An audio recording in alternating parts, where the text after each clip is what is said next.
이 선택 예정을 우리가 엄격하게 바라보면은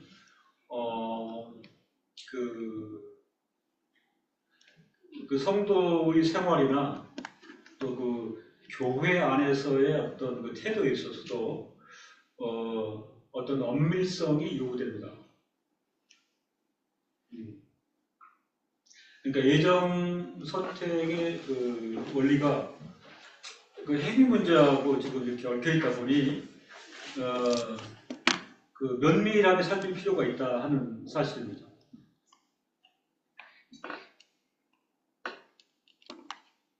말씀드리고자 하는 것은 그 공적 이런 부분도 유의할 필요가 있습니다. 그 교회 안에서 이제 건덕이나 칭찬을 위해서 쉽게 우리가 그 바랄 수 있는 얘기들이 있잖아요. 그전에 장로님, 권사님, 집사님 충성하고 헌신하시는 뭐 자식들이 복을 받았습니다. 뭐 합격했습니다. 또 장사가 잘 됩니다. 굉장히 조심스러운 얘기예요. 그죠? 이게 사람의 논리예요. 사람의 논리입니다. 그런 논리가 확장되면은 선택의 근거까지 갈 수도 있는 조심스러움이 있습니다. 그래서 어떤 결과론적으로 축하를 드립니다. 같이 기뻐하십시다. 이런 건 좋은데, 그죠? 말을 확장해서 그분의 신앙이나 그분의 헌신이나 그분의 충성 때문에 뭐 그런 결과가 빚어졌다 라고 설명하는 것은 대단히 조심스럽다.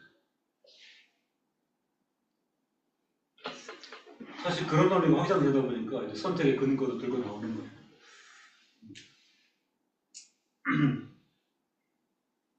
하나님의 은혜의 일일 수는 있지만 그 비결에 대해서 소위 인간적 투자의 개념으로 사람의 어떤 헌신이나 노력을 거기에 적용하게 되면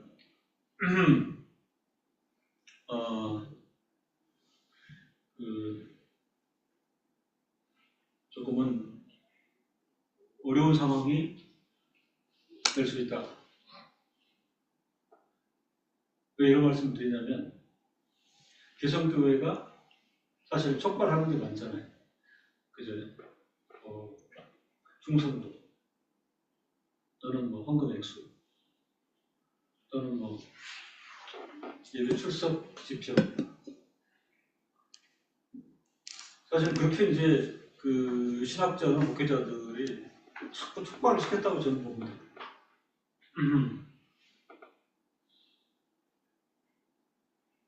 얼마 전에 들은 얘기인데 제가 그 지경신학교 강의를 한 4, 5년 했던 거기 안양역이 평천신도시라고 있어요. 평천신도시.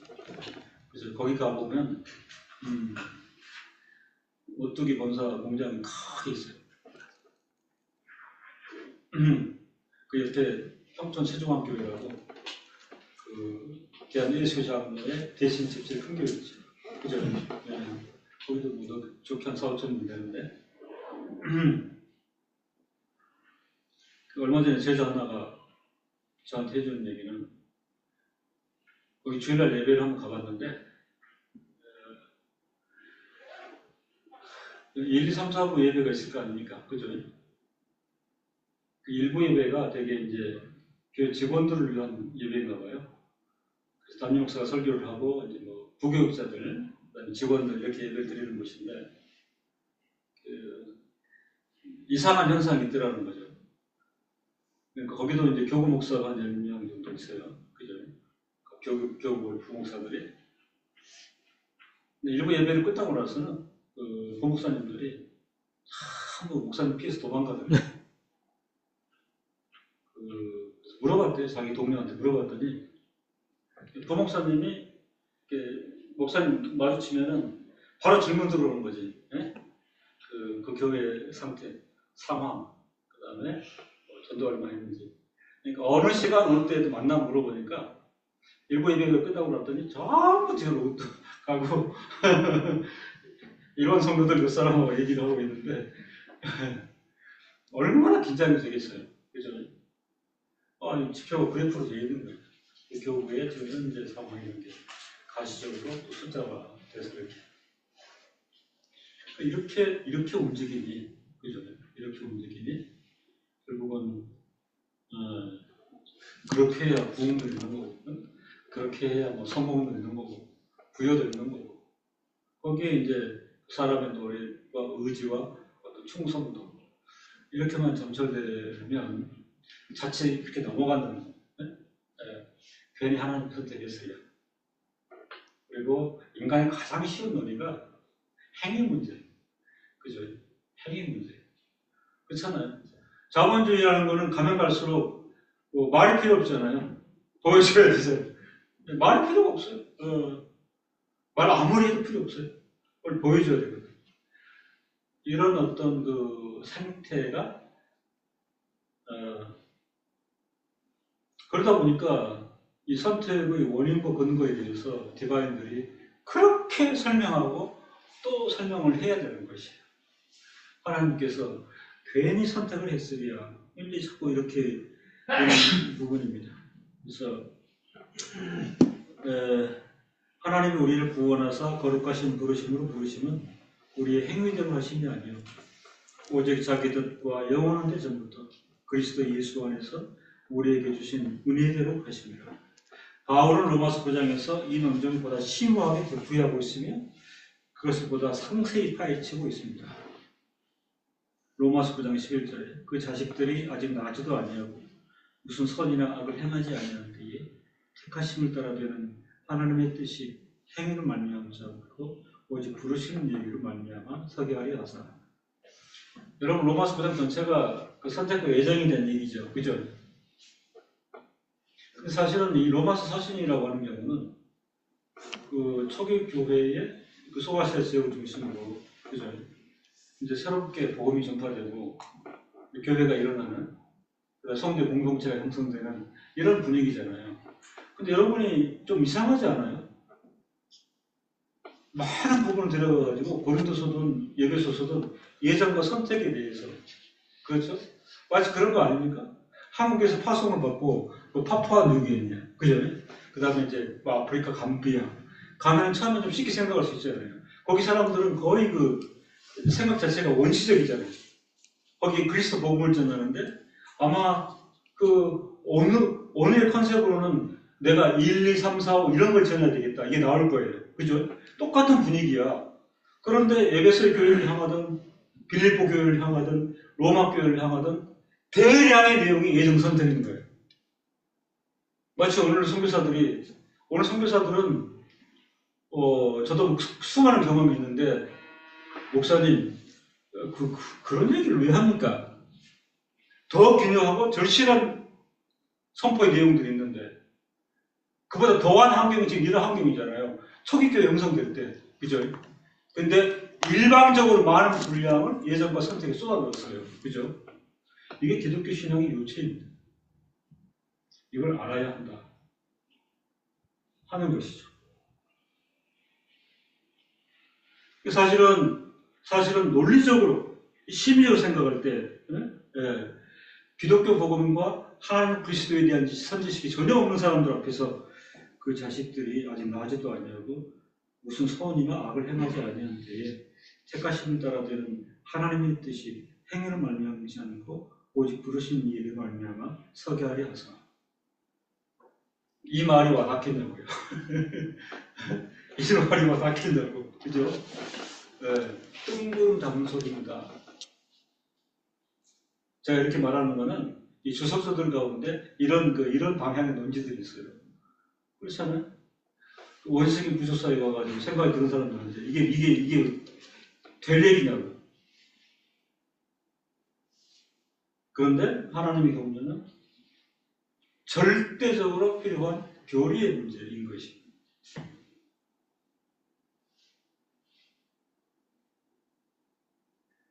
바울은 언급하기를 하나님의 절대 주권적인 선택이 야곱과에서 신앙적 이스라엘과 불신앙적 이스라엘을 구별하였다고 했습니다. 제 말이 이해가 되시죠? 그죠? 그러니까 백지 상태잖아요. 복음에 대해서는. 기독교 진리에 대해 백지 상태인데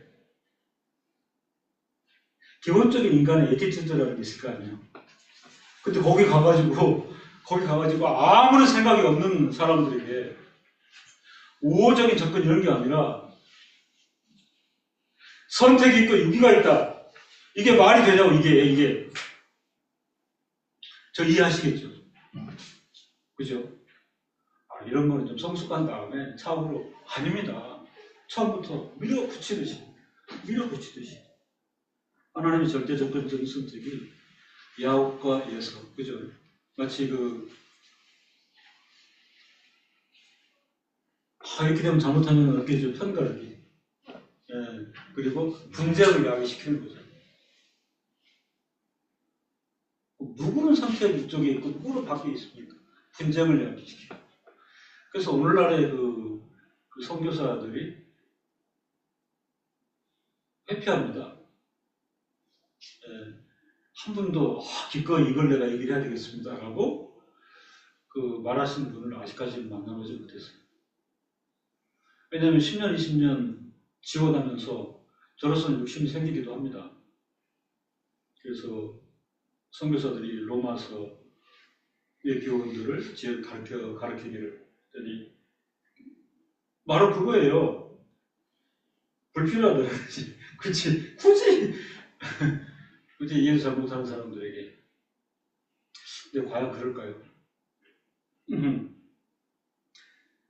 로마서 9장 12절 13절에 리브가에게 이르시되 큰 자 어린 자를 섬기게 하셨나니 기록된 바 내가 야곱은 사랑하고 에서는 미워하였다 하심과 같으니라. 로마서 9장 18절 그런즉 하나님께서 하고자 하시는 자를 긍휼히 여기시고 하고자 하시는 자를 강팍하게 하시느니라. 그러니까 보편 이해라든가 합리성의 어떤 수준에서 잘 받아들이기 힘든 논지인 거죠.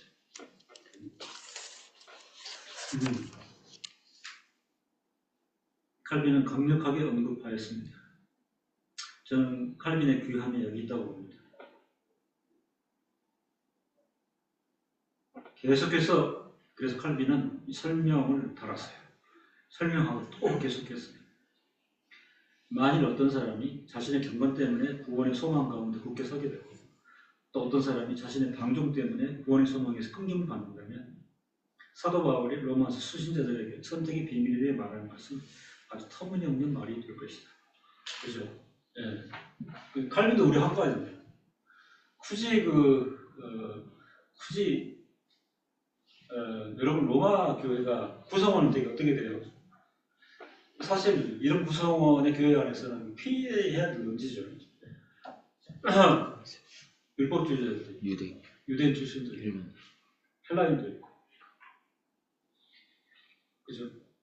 다양한 구성이거든요. 그죠?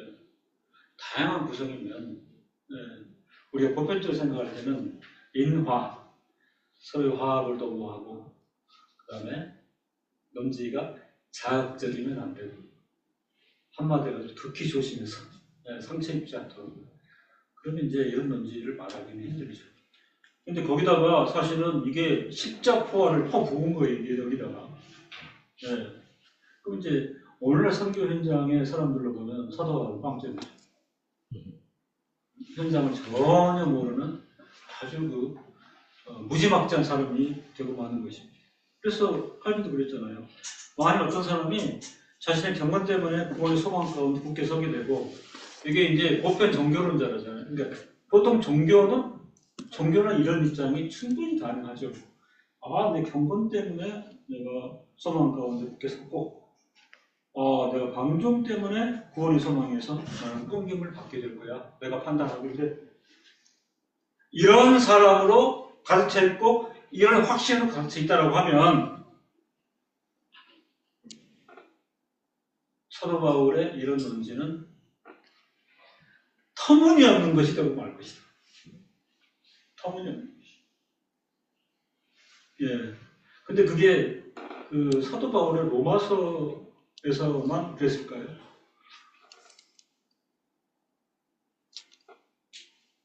그 로마서에 대한 그 예.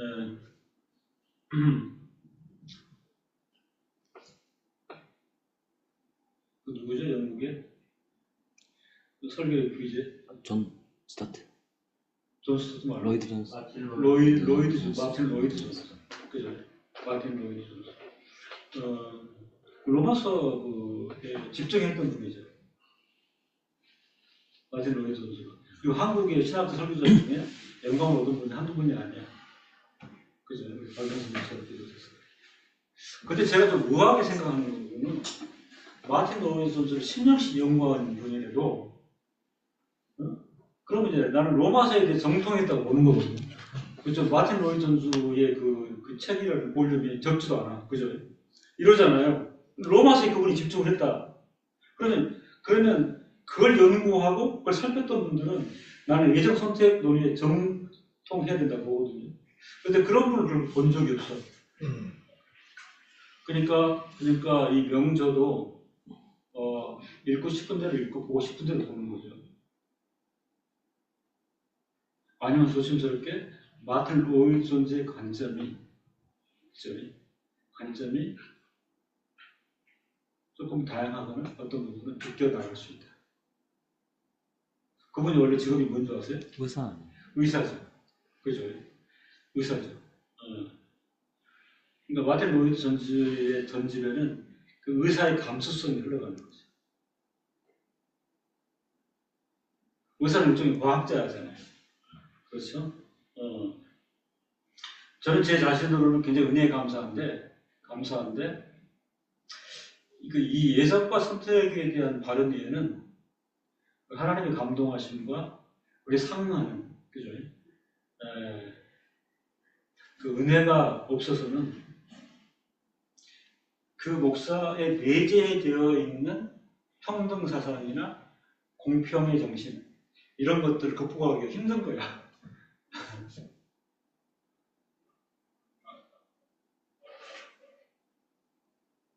그러다 보니까 66권 중에서 가장 중요한 책이 뭐냐? 다 중요하지만 로마서예요. 로마서. 그렇기 때문에 그 신학 기독교 역사 가운데 탁월하다 하는 자들은 로마서 주석을 다 냈어요. 근데 제가 살펴보면은 그 선택 예정에 집중하고 있는 로마서 9장에 대해서는 어려워. 어렵다는 게 뭐냐면 한 1000페이지 볼륨인데 많이 논의하지 않고 넘어가거나 그죠? 그 대표적으로 칼버트가 1000페이지 되거든요. 로마서 주석이. 근데 이 로마서 9장을 가지고 심각하게 철학적 어떤 견해로 넘어가요. 그죠? 철학적 견해에 넘어가면서 이렇게 쓱 넘어가는데 사실은 이제 그게 사실은 그 아킬레스거든요. 그 개신교의 신학자로서 아퀴나스를 터치하는 것은 굉장히 위험한 건데 구장을 가지고 아퀴나스의 일사를 그 무슨 얘기냐면 물타기를 하는 거죠.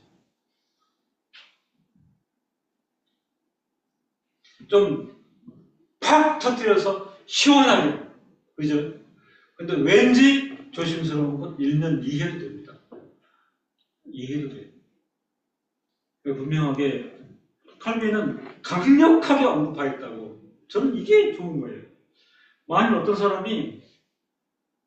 사람이가 아니라 보편적 종교 원리에서는 이런 사람들이 지극히 타당한 거예요. 내가 경건해. 그래서 믿음도 확보하고 굳건한 소망 가운데 있는 거예요. 내가 방종했어? 나는 마땅히 구원의 소망에서 끊길 법해. 라고 양심으로 인정하는 것. 이런 논의가 교회와 교회 역사 가운데 즐비하다면 선택의 빈민에 대해서는 다 터무니없는 것이 된다. 이게 하나 있고요. 두 번째는 이제는 협상을 시도합니다. 협상을 시도해요. 그게 뭐냐? 예지. 그죠? 이건 사실 더 위험한 겁니다. 행위에 대한 하나님의 예지가 있는가? 이거는 철저히 인간에 의해서 각색된 예지라는 용어 자체입니다. 선택의 원인과 관련하여 칼빈은 이를 부정하였습니다. 몇몇 교변가들은 여기 지금 몇몇 교변가라고 썼는데 그 규모가 너무 많습니다. 그죠? 너무 많아요. 아까 제가 토마스 아퀴나스라고 얘기를 했잖아요. 그죠? 예. 역사 안에 거의 그 종교적 천재, 철학적 천재, 그 학문성은 누구들 인정을 하죠. 그죠? 근데 가장 쉽게 얘기하면 그 아퀴나스는 66번 성경 말씀을 맞되 그냥 받는 건 아니고 채 걸러서 받는 거죠. 그죠? 그 채가 뭘까요? 이성. 예.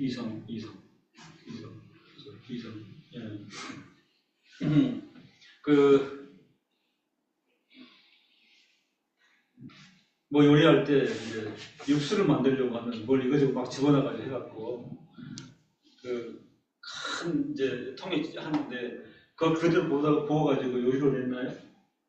그러면 안 되죠. 어떻게 해야 돼요? 채 걸러야 말라보려고. 네. 그 채 촘촘하게 박혀 있는 게 뭐냐면 이성의 틀이, 이성, 합리성 이런 거. 사실은 그 가톨릭의 종교 철학이 이제 여기 근거하는 거죠. 여기 근거하다 보니까 마리아 성교도 나오고 당연하잖아요. 그 예수의 생모신데 천사 성교도 나오고 이 채에다 걸른 결과예요. 그죠? 칠성률 나오고 이제 이분들의 그 서포터화에 이제 그 형성한 게 소위 그 소피스트라고 해서 개별가들.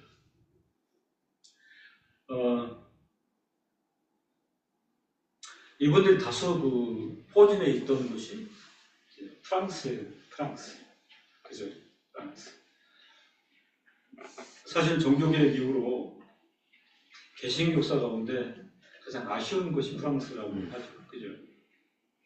그 칼빈도 자기 고향을 위해서 손을 쓸 수 없을 만큼, 그죠? 프랑스는 뭐 때문에 그러죠? 뭐 강력해서? 가톨릭. 어느 정도 강력합니까? 아비뇽에 제2교황 행정을 세울 만큼 강력한 가톨릭 국가. 그러니까 종교개혁 이후에 그 개신교회가 거기서 나라를 펼 수가 없었죠. 이그노가 반짝했던 역사 외에는 철저히 핍박을 받고 그다음에 박해를 받고 그러다 보니까 그 프랑스에 있는 나머지 개신교라고 하더라도 그죠? 카톨릭적 이런 사상의 배경과 뿌리하에 물타기가 되고 있는데 그분들이 만들어내는 게 이 궤변인데 대표적으로 찾아보실 거예요. 소르본 학파라고 소르본. 종교개혁 분위기 안에는 있었으나 사상적으로는 오히려 본직 카톨릭보다 더 개신교를 괴롭혔던 인물들 소르본 이분들의 작품이 예지인 거죠. 그들이 아직 한 번도 행동한 적이 없지만 하나님은 그들이 그렇게 행할 것을 미리 예견하셨습니다. 이런 정도라도 논리를 안 만들어 놓으면 그분들은 용납이 안 되는 거죠. 터무니없는 이 기독교가 그래도 쓸모있는 종교가 되려고 하면 이 정도는 좀 우리가 대꾸를 해줘야 된다 했던 게 이 소르본 학파의 교변가들입니다. 이 정도도 없으면 다른 세상 다른 종교에서 기독교를 어떻게 보겠는가 이 기독교를 우려해가지고 이분들 도움을 주고자 만들어내는 논리가 이런 것입니다. 아직 한 번도 행동한 적이 없지만 하나님은 그들이 그렇게 행할 것을 미리 예견하셨다. 그럴듯하잖아요. 네? 그럴듯하잖아요. 그래서 많은 사람들이 여기 줄 서기로 했습니다. 그러나 이러한 항변은 부패한 인간 본질에 대하여 어떤 영향도 미칠 수가 없습니다. 그러니까 이것도 사실은 인간의 본질을 깨닫지 못했기 때문에, 그죠? 원죄와 저음죄를 올릴 인간의 어떤 본질의 상태를 이해를 안 하고 있기 때문에 이런 문제를 만들 수가 있는 것입니다.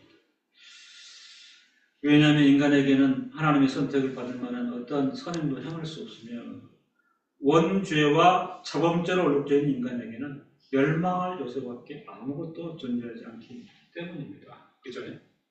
그러니까 하나님 앞에서 하나님께 통하는 선행이라는 표현을 할 수가 없는 거죠. 말이 안 되는 거죠. 그 논리 자체.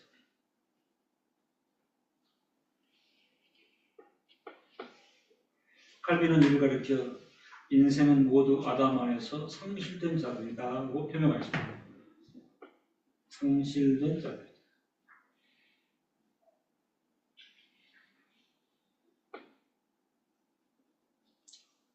아무리 선행을 한다고 한들, 그죠?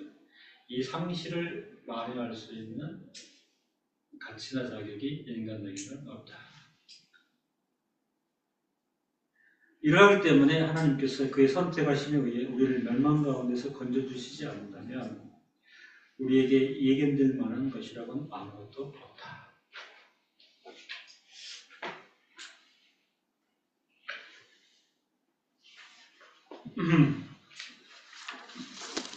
사도 바울은 단호하게 언급하였습니다. 하나님께서 그 택하신 자들에게 은혜를 나타내시는 것은 그가 바로 그렇게 원하시기 때문이며 또한 그들에게 자비를 베푸시는 것도 그렇게 원하시기 때문이라. 무슨 얘기냐면 하나님의 마음을 살만한 어떠한 근거가 인간에게는 일도 없고 무슨 일을 행한다 하더라도 오로지 일어날 수 있는 건 뭐냐면 하나님의 은혜와 자비뿐이에요.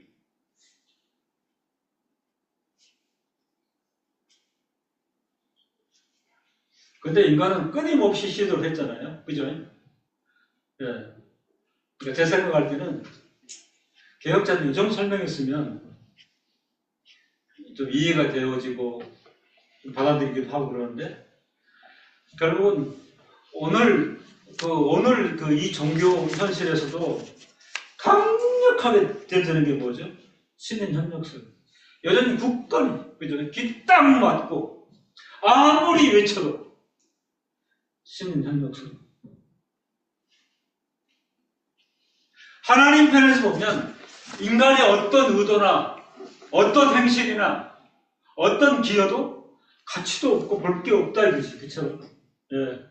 그리고 오로지 어떤 일이 일어나거나 어떤 일이 성립된다고 하는 것은 하나님 은혜의 자비뿐이다. 그죠? 이거를 계속해서 지금 디바인들이 문서를 통해서 강조를 하고 있잖아요. 근데 귀딱 맞고 오늘도 역시 신년 전역설. 그래서 이제 계속해서 막 딜을 하는 거 아닙니까? 목사님, 그래도 1%는 있지 않을까요? 99대 1. 여러분, 근데요, 하나님 99고 사람 1이라고 하면 이 일은 무한대잖아요. 어? 네. 사실은요, 현대 복음주의 교회가 이 일을 가지고 모든 걸 다 하죠. 이 일 안에서, 그죠? 이 일 안에서 성도들의 헌신과 헌금과 선교와 모든 추동적으로 얻는 게 이 일 안에서. 그러니 못 버립니다. 포기 못 합니다. 그죠? 목회를 안 하면 안 했지, 포기 못 하는 거예요. 실제적으로 그렇잖아요. 예. 우리가 하나님 앞에 뭐 보일 게 있나요? 우리가 자격이 있나요? 하나님 앞에는 아무런 의미가 없어요. 우려긴 한데, 그렇게 말하면 아무 일도 되지 않는다, 일어나지 않는다, 그죠? 예배도 출석하지 않는다. 헌신하지 않는다, 헌금하지 않는다, 성교활동하지 않는다 라고 살아가기를 결정을 내는 거예요. 그래서 0.51을 못 버리는 거예요. 여전히 신장역사예요. 그런데요, 정통 예전론에서는 이단적인 발상. 이단적인 발상.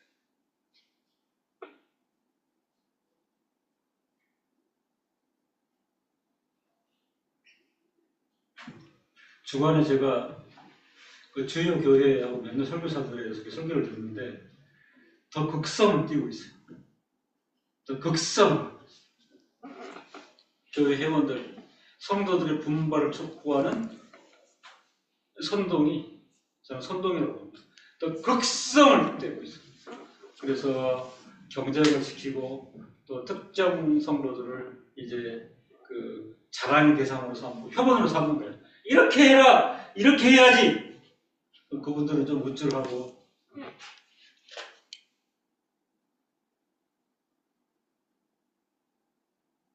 우리나라가 천민 자본주의의 핵심 국가다 보니 모든 거는 돈이나 수적 지표로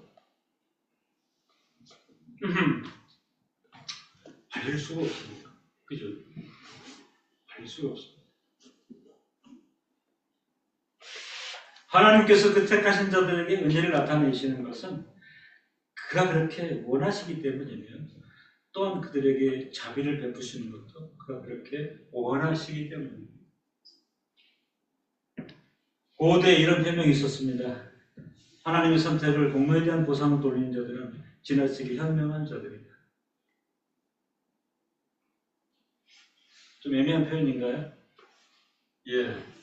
아까 제가 신협력설 하고 그 이제 그렇게 몰아가고 그렇게 하는 분들은요, 그 고대의 이런 표명에 의하면 지나치게 현명한 분들이에요. 아주 똑똑한 분들입니다. 단지 현명하고 단지 똑똑할 뿐이에요.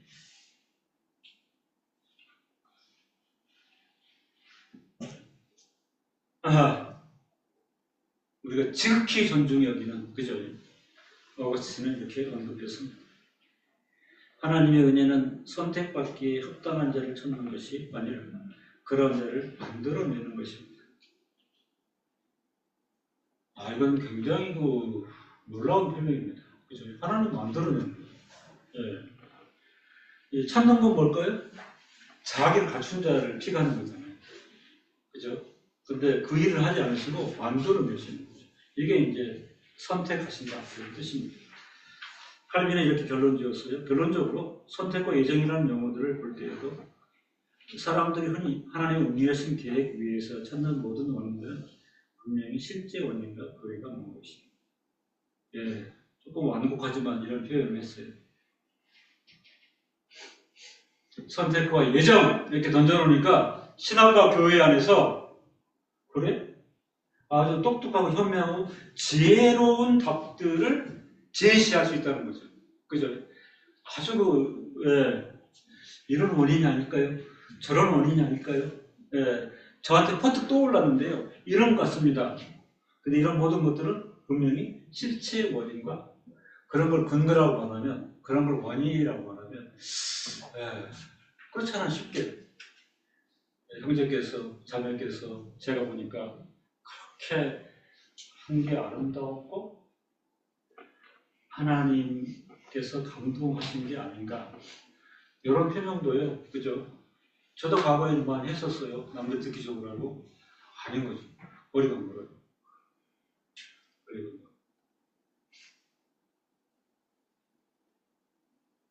그래서 어떻게 보면, 그 상대적 평가라고 하는 경우도 우리가 교회 공동체 안에서 덕을 세우고, 그 다음에, 그 선을 도모하는 그런 용어나 말을 사용하긴 하지만, 우리 입장은 분명해야 하는 것입니다.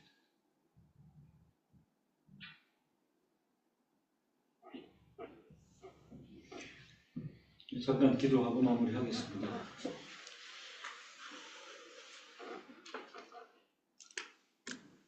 하나님 아버지, 종교개혁, 칼빈 이후에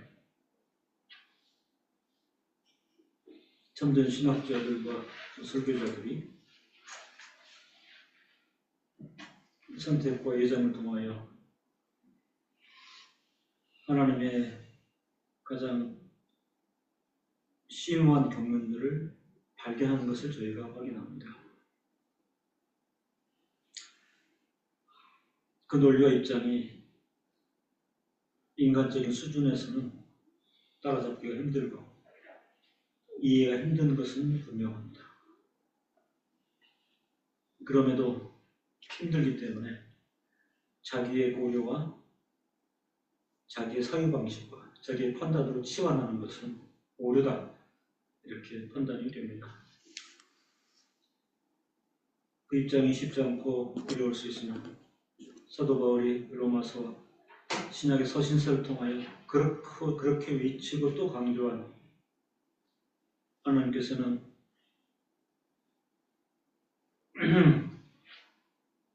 은혜와 자비를 나타내시기를 원하시기 때문에 그 대상을 친히 정하시고 그들에게 자비와 은혜를 나타내신 것, 이 절대 지식을 저희가 받게 되는 것입니다. 오늘날 종교가 종교되기 위해서, 가시적교회가 가시적교회 되기 위해서 이 놀라운 논리를 벗어나 사람의 것으로, 행위의 것으로, 물질의 것으로, 가치의 것으로 왜곡하는 것은 참으로 치명적인 현실을 또한 고백합니다. 하나님 아버지, 택한 백성들에게 은혜와 자비를 내리셔서 생애다 하도록 예정 선택 이 지식을 인하여 우리 신앙을 확장하고 또 큰 기쁨 가운데 하나님께 예배하는 성도들 되게 하여 주시옵소서. 한 주간도 잘 지켜주옵소서. 예수님의 이름으로 기도드립니다. 아멘. 감사합니다.